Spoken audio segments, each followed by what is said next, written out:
Hello friends, Navbharat online classes में आपका स्वागत है। हम पढ़ रहे थे फिजिक्स का चैप्टर प्रकाश और उसमें आपको बताया था अवतल तथा उत्तल दर्पण से प्रतिबिंब का बनना। उम्मीद करते हैं आपको अच्छी तरह समझ में आया होगा और आपने प्रैक्टिस भी की होगी। तो इसके लिए प्रैक्टिस बड़ी ज़रूरी होती है और जैसे जैसे आप इसमें प्रैक्टिस करते चले जाएंगे वैसे वैसे ये आपको क्लियर होता चला जाएगा।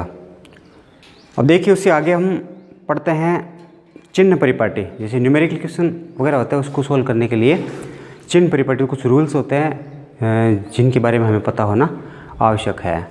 तो दर्पण से संबंधित चिन्ह परिपाटी जो है वो आपको बता रहे हैं।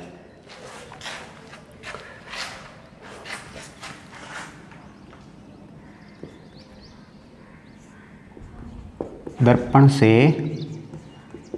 संबंधित चिन्ह परिपाटी।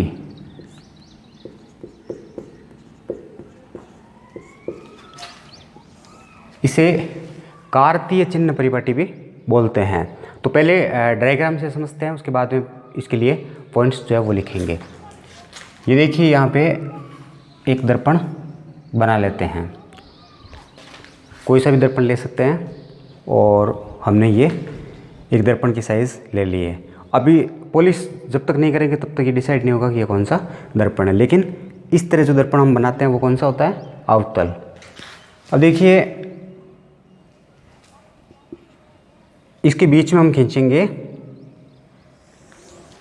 मुख्य अक्ष दोनों ओर, क्योंकि हमें दोनों ओर की दूरियां जो है वो प्लस में आएगी कि माइनस में आएगी ये देखना है। ये मुख्य अक्ष है, मुख्य अक्ष के ऊपर की जो डिस्टेंस है वो प्लस में आएगी और नीचे की जो डिस्टेंस है वो माइनस में आएगी। ये भी हम इसी से समझेंगे। तो ये कहाँ उपयोग होगी ये ज़्यादा क्लियर आगे होगा, अभी आप इसके बारे में समझिए। ये जो अपनी साइड है वो है लेफ्ट, यानी बाईं तरफ। ये कौन सी साइड है? बाईं तरफ, लेफ्ट। जैसे ऐसे खड़े होते हैं ना हम, तो ये अपना हाथ लेफ्ट हो गया, ये राइट हो गया, और ये कौन सी दिशा हो गई? दाईं तरफ।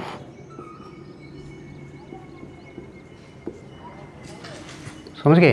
इसके बाद में देखिए, यहाँ पे वस्तु को रखेंगे। ये दर्पण है और दर्पण हमेशा कहाँ रखा जाता है? वस्तु के सामने रखा जाता है। तो यहाँ पर वस्तु को रखेंगे और वस्तु सदैव जो है वो दर्पण के लेफ्ट साइड में रखी जाती है। किस तरफ रखी जाती है? लेफ्ट साइड में।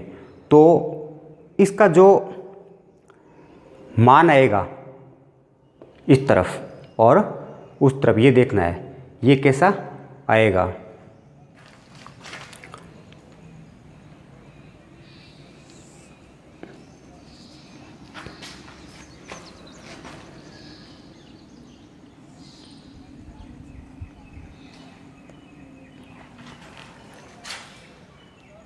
बाईं तरफ की जो दूरियां होती है वो होती है ऋणात्मक।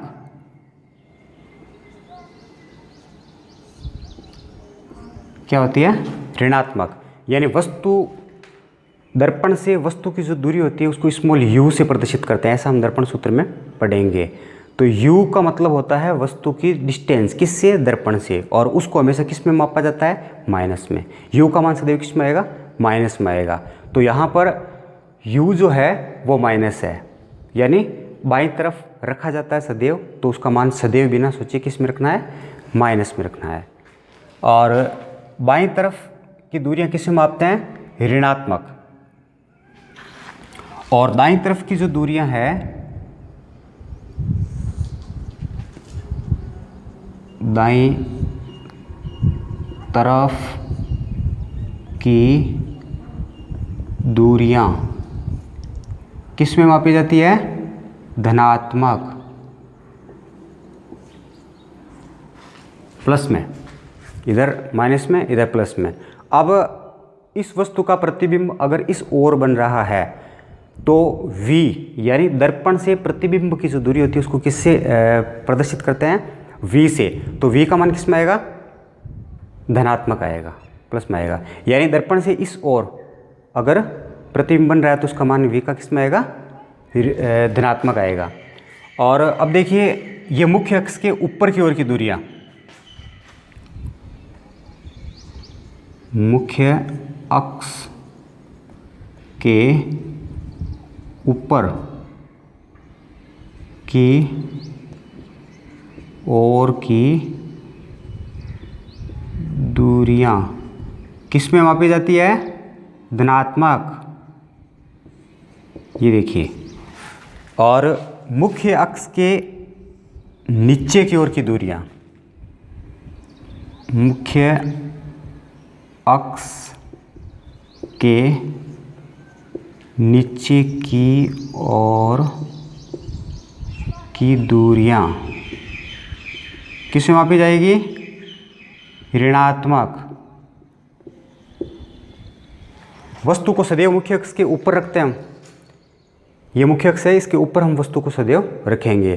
तो इसका मतलब ये हो गया कि वस्तु जो है उसकी दूरी हमेशा किस में आएगी? धनात्मक। हाइट जो होती है, कई क्वेश्चन जो हम आगे न्यूमेरिकल करेंगे उसमें ये दे रखा होता है कि वस्तु की साइज़ जो है वो 3 सेंटीमीटर है या 6 सेंटीमीटर या 8 सेंटीमीटर है। तो उस हिसाब से वो उसका मान हमेशा हम किस में लेंगे? प्लस में लेंगे, बिना सोचे प्लस में लेंगे। एक तो हमें दर्पण की डिस्टेंस यू का मान नेगेटिव लेना है इस तरफ, और जो वस्तु जो रखी जाती है वो हमेशा मुख्य अक्ष के ऊपर रखी जाती है, तो उसका मान किस में लेंगे?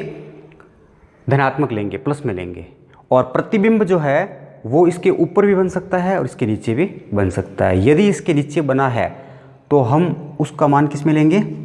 ऋणात्मक, नेगेटिव होगा वो। तो मुख्य अक्ष की दूरियां जो है वो होती है ऋणात्मक। मुख्य अक्ष के ऊपर की जो दूरियां होती है वो होती है धनात्मक। और दर्पण से बाईं ओर अगर वस्तु को रखा जाता है तो उस डिस्टेंस को किस में लेंगे? ऋणात्मक। और अगर दाईं तरफ की दूरियां हैं तो किस में लेंगे? धनात्मक। तो कितनी बातें क्लियर हो गई? 4। एक तो दर्पण से वस्तु की दूरी लेफ्ट साइड है, बाईं तरफ है तो धनात्मक, पहली बात। दूसरी बात, दर्पण से दाईं तरफ कोई प्रतिबिंब बन रहा है तो उसकी डिस्टेंस या दूरी जो है वो हम किस में लेंगे? धनात्मक, 2 बात। तीसरी बात जो है वो है मुख्य अक्ष के ऊपर की ओर की जो दूरी होती है वो किस में लेंगे? धनात्मक। और चौथी बात है मुख्य अक्ष के नीचे की ओर की जो दूरियां होती है वो लेते हैं ऋणात्मक। तो ये 4 बातें क्लियर हो गई। इसके बाद में देखते हैं 5वीं बात। 5 होता है कि फोकस दूरी का जो मान होता है, फोकस दूरी का मान जो है वो अवतल दर्पण के लिए, अवतल दर्पण के लिए फोकस दूरी का मान किस में आएगा? ऋणात्मक। भले अवतल दर्पण हो या फिर अवतल लेंस, उसका मान किस में आएगा? ऋणात्मक आएगा। न्यूमेरिकल क्वेश्चन जब हम पढ़ेंगे तो उसमें आपको केवल ये बताया जाता है कोई अवतल दर्पण है और उसकी फोकस दूरी 30 सेंटीमीटर है या फिर 20 सेंटीमीटर है, ऐसा बताया जाता है। तो अब उसको हम प्लस में लें कि माइनस में लें, ये हमें डिसाइड करना पड़ेगा। तो ये ऋणात्मक होता है, ध्यान में रखिए आप। इसके आगे हम लेंस को पढ़ेंगे तो लेंस में भी अगर अवतल नाम आया तो आप ऋणात्मक लेंगे और दर्पण में तो अवतल है तो ऋणात्मक। तो अवतल के लिए फोकस दूरी का मान किस में आता है? ऋणात्मक। उत्तल के लिए इसका उल्टा आ जाएगा, किस में आएगा? धनात्मक। ये 4 नंबर पॉइंट हो गया। और 5 नंबर पॉइंट है उत्तल दर्पण की फोकस दूरी का मान किस में आएगा? धनात्मक। भले लेंस हो या फिर दर्पण, उसका मान आएगा धनात्मक। तो ये कितनी बातें हो गई? 5 बातें इससे संबंधित हो गई। कार्तीय चिन्ह परिपाटी से संबंधित 5 बातें। और अब इस पर बेसिस जो है वो क्वेश्चन है, कुछ न्यूमेरिकल क्वेश्चन जो है वो इस पर आधारित है। अगर आपको ये चीज़ क्लियर है और इससे पहले जो हमने अवतल दर्पण वाला पढ़ा था वो चीज़ अगर क्लियर है, एक तो सारे डायग्राम्स आपको पता होने चाहिए, जैसे अवतल दर्पण वाले हैं और उत्तल दर्पण वाले हैं। कोई सा भी क्वेश्चन आ सकता है, अवतल दर्पण का आ सकता है या फिर उत्तल दर्पण का आ सकता है। तो उसको आप कब कर पाएंगे? जब एक तो वो चित्र आपके क्लियर होंगे, पूरे रेखा चित्र जो हमने बनाए थे, और एक आप जब ये चिन्ह परिपाटी आपको पता हो तभी आप इसके आंसर जो है वो कर पाएंगे। दर्पण से संबंधित दर्पण सूत्र से क्वेश्चन हम हल करते हैं, और लेंस का अगर कोई क्वेश्चन हो तो उसको हम सोल्व करेंगे लेंस सूत्र से। तो लेंस सूत्र अलग होता है, दर्पण सूत्र अलग होता है, थोड़ा सा अंतर होता है इसमें। कन्फ्यूजिंग के बहुत ज़्यादा चांसेस होते हैं, इसलिए आप क्या करेंगे, क्लियर समझेंगे। पहले दर्पण के लिए अलग से समझेंगे और लेंस के लिए अलग से समझेंगे, क्योंकि थोड़ा सा प्लस माइनस करते ही आपका पूरा आंसर गलत हो जाएगा। तो ये चीज़ें जो है वो क्लियर हो गई होगी, ये आपको ध्यान में रखना है। 4 और सॉरी ये 5 और ये 6, तो ये 6 पॉइंट जो है वो ध्यान में रखने योग्य है।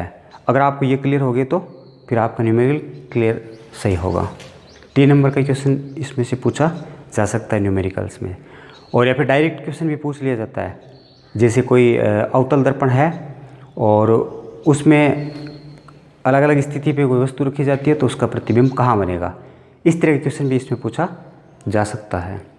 तो प्रैक्टिस करेंगे तो क्लियर हो जाएगी, और नहीं तो भी इसमें गलती के चांसेस भी रहते हैं।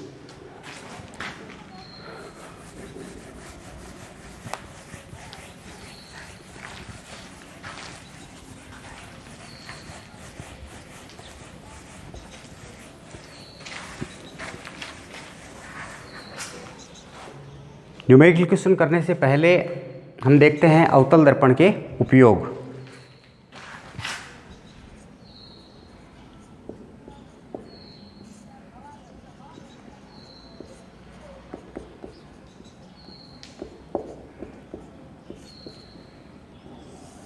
अवतल और उत्तल दोनों दर्पणों के उपयोग पूछे जा सकते हैं और पूछते हैं एग्ज़ाम में, तो ये आपको याद रखना है। अवतल दर्पण और उत्तल दर्पण के क्या उपयोग है। अवतल दर्पण में देखिए पहला इसका उपयोग क्या है। हम देखते हैं जो दंत विशेषज्ञ होते हैं वो दांतों का बड़ा प्रतिबिंब देखने में किस दर्पण का उपयोग करते हैं, अवतल दर्पण का।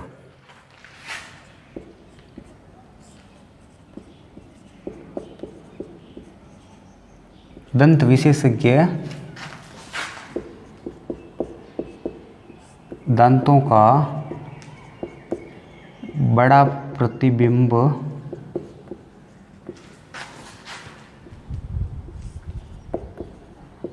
देखने में इसका उपयोग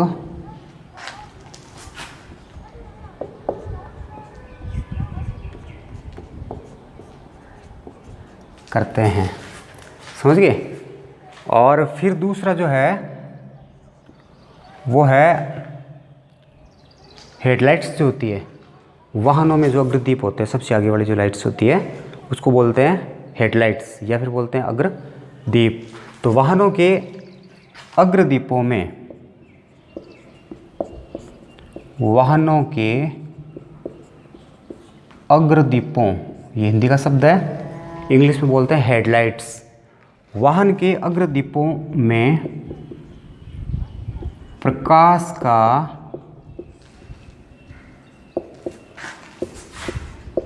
समांतर किरण पुंज प्राप्त करने के लिए आपने देखा होगा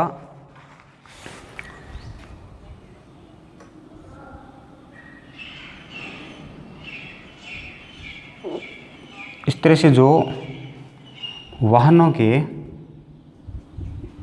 हेडलाइट्स होते हैं तो उसमें सामने जो लाइट्स पड़ती है, प्रकाश की जो बहुत सारी किरणें आती है वहाँ पे पुंज, यानी जब बहुत सारी किरणें एक साथ होती है तो क्या कहलाता है, वो पुंज कहलाता है। तो इससे निकलकर जो किरणें आती है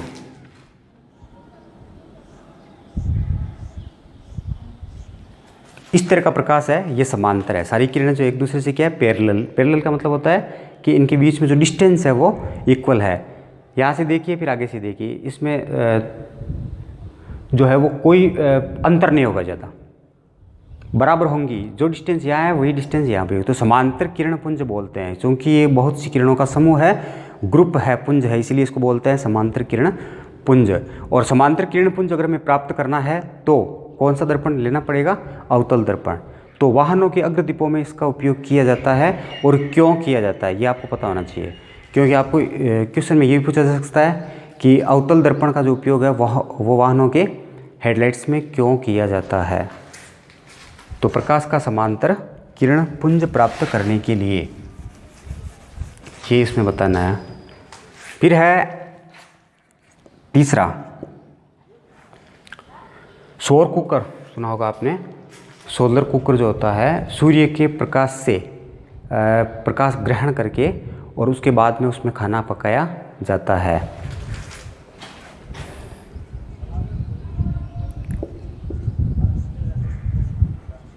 सौर कुकर में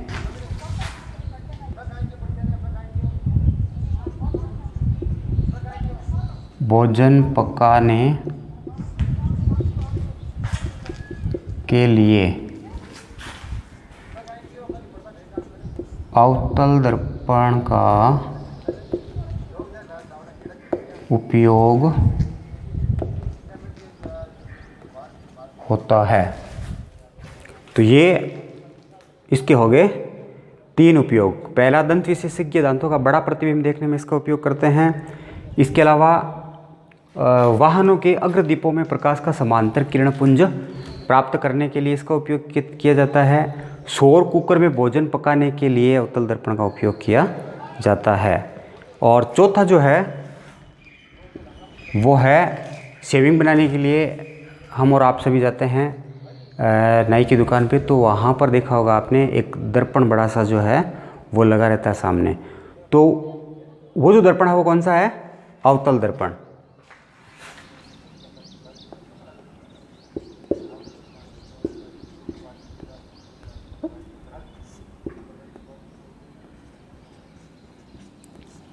शेविंग दर्पण के रूप में इसका उपयोग किया जाता है।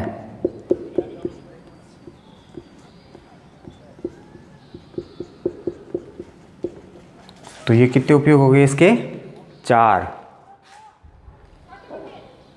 इन चीज़ों में किसके उपयोग किए जाते हैं और क्यों किए जाते हैं ये आपको पता होना चाहिए। इसके बाद में हम आते हैं उत्तल दर्पण के उपयोग पे। उत्तल दर्पण के उपयोग, आपने देखा होगा वाहनों में साइड मिरर लगे होते हैं, जैसे मोटरसाइकिल हो या फिर कोई बड़ा वाहन हो दूसरा, उसमें साइड में जो मिरर लगे होते हैं वो कौन से होते हैं? उत्तल दर्पण। उनका काम क्या होता है? पीछे के दृश्य को दिखाते हैं, वो पीछे के काफ़ी दूर स्थित दृश्य को वो दिखा देते हैं। तो ये कौन सा दर्पण होता है? उत्तल दर्पण। तो उत्तल दर्पण का उपयोग वाहनों में पश्च दृश्य दर्पण के रूप में किया जाता है। पश्च यानी पीछे का दृश्य दर्पण, यानी दृश्य दिखाने के लिए उसका उपयोग किया जाता है। तो यहाँ पे हम लिखेंगे 1 नंबर में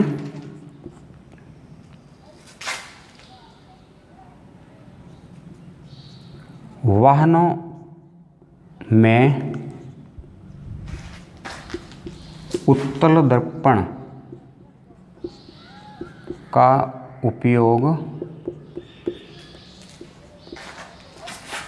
पश्च दृश्य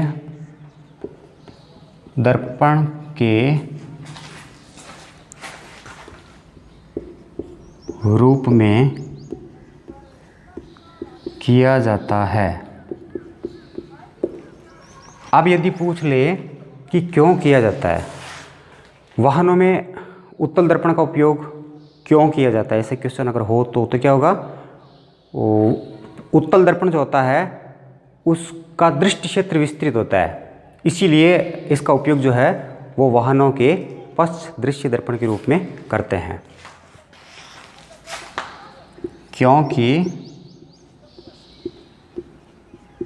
उत्तल दर्पण का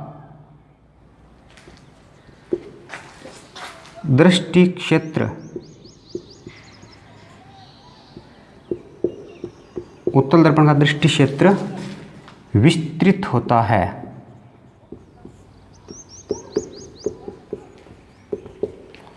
क्योंकि उत्तल दर्पण का दृष्टि क्षेत्र कैसा होता है? विस्तृत। वो काफ़ी पीछे दूर स्थित दृश्य को भी दिखाने की क्षमता रखता है, इसीलिए वाहनों में पश्च दृश्य दर्पण के रूप में इसका उपयोग किया जाता है। और फिर दूसरा देखिए,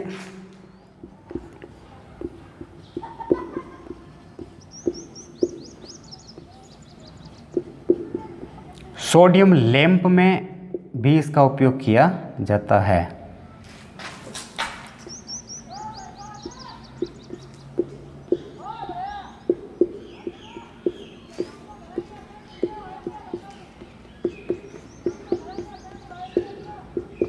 इसका उपयोग किस में होता है? दूसरा, सोडियम लैंप में इसका उपयोग किया जाता है। तो ये इसके दो उपयोग है। अगर उपयोग की क्वेश्चन पूछ ले तो आप ये और ये उसमें लिखेंगे। तो मोस्टली जो पूछा जाता है वो इसके बारे में पूछा जाता है, और एक पूछा जाता है इसके बारे में। तो ये दोनों चीज़ें आपको अच्छी तरह से याद रखनी है। इसके अलावा ज़्यादा भी पूछ ले तो ये सारे आपको याद रखना है। अब देखिए, उत्तल दर्पण जो है उसकी न्यूमेरिकल क्वेश्चन करने के लिए हमें उस सूत्र को देखना पड़ेगा। उत्तल दर्पण हो, भले या उत्तल दर्पण हो, गोलीय दर्पण कोई से भी हो, उसका क्वेश्चन हल करने के लिए दर्पण सूत्र होता है। तो वो क्या होता है देखिए,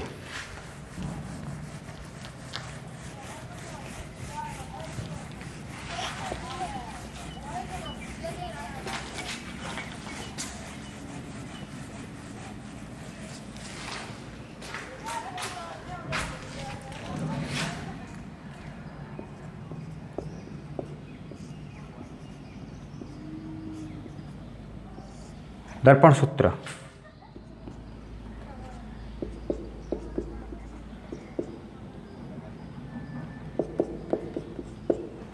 एक बटा वी प्लस एक बटा यू बराबर एक बटा एफ। और अब यहाँ पे वी, यू और एफ क्या है ये जान लेना जरूरी है। सबसे पहले देखिए एफ के बारे में। एफ क्या है? दर्पण की फोकस दूरी। एफ का मतलब क्या है? दर्पण की फोकस दूरी। इसके अलावा आते हैं यू पे। यू है दर्पण से बिंब की दूरी। दर्पण से क्या हो गई? बिंब की दूरी हो गई। और फिर है वी। तो वी क्या है? दर्पण से प्रतिबिंब की दूरी।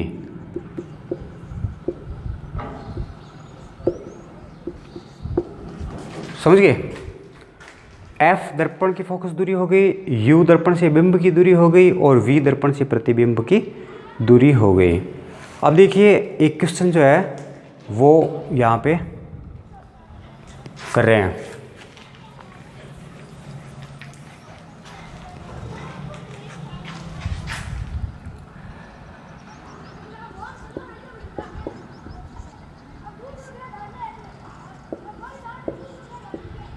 एक बिंब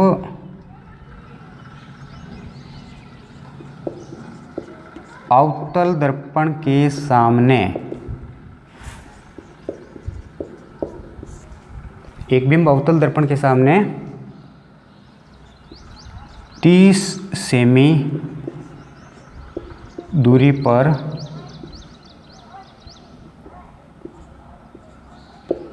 रखा गया है।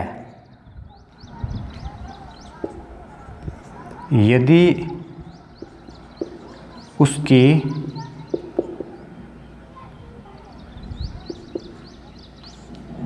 फोकस दूरी 10 सेमी हो तो, यदि इसकी फोकस दूरी 10 सेमी हो तो